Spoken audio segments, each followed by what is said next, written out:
నెమ్మదిగా అన్నీ బాగానే అయినాయండి. ఒకరోజు వదిలేసారండి. మెయింటెనెన్స్ కొరవైనట్టుంది.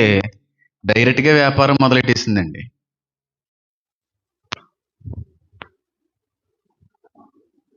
పిల్లలకంటే సరిపోదు. కనీసం వాళ్ళ కాళ్ళ మీద వాళ్ళు బ్రతకగలిగేటువంటి సమయం వరకైనా, చేతనైనంత బాధ్యతనైనా సరే చేసేటువంటి విధంగా ఉండాలమ్మా. మగోళ్ళైనా, ఆడోళ్ళైనని. నిజంగా చెప్తున్నాను. మగపిల్లలైనని ఏదన్నా అవసరం వచ్చినప్పుడు పరీక్షించవ్వండి, పరిశీలించవ్వండి. ఎంతవరకు అవసరం అనేటువంటిది తెలుసుకొనివ్వండి. అంతేగాని అస్సలు రూపాయి మాత్రం ఇవ్వను. నీ ఫీజులు కట్టడానికి డబ్బులన్నీ అయిపోతున్నాయి. పండక్కి ఎన్ని డబ్బులైనా తెలుసా? అది కాదు నాన్న, రూ. 10 ఇవ్వనురా రూ. 10 బోల్డెన్ని డబ్బులు తగలేస్తుంటాడు. బోల్డెన్ని వేలేమో పిల్లోడి మీద పెడతా ఉంటాడు. ఓ రూ. 10 ఇవ్వడానికి ఇష్టపడ్డాడు. ఆ రూ. 10 అవసరం. నెమ్మదిగా ఫ్రెండ్ దగ్గర అప్పు చేయడమో, ఫ్రెండ్ని అడగడమో నేర్చుకుంటాడు. తర్వాత దొంగతనాలు అలవాటు అవుతాయి. తర్వాత ఇంకోటి అలవాటు అవుతుంది.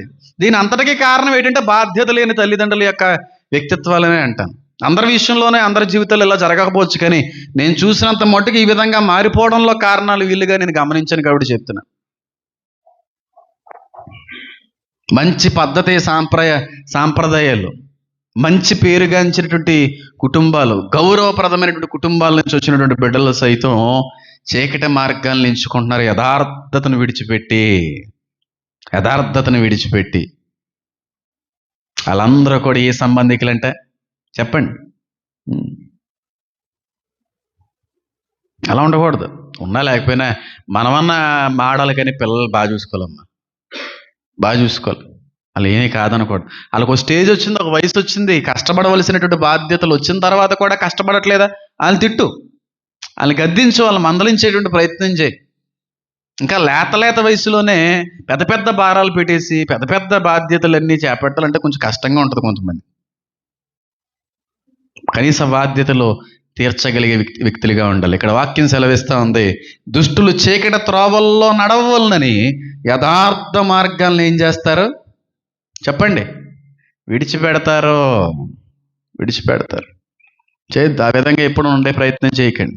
ఉంటే నీతిగా బతకండి, ఉంటే పెట్టండి, లేదంటే ఉండిపోండి తప్ప.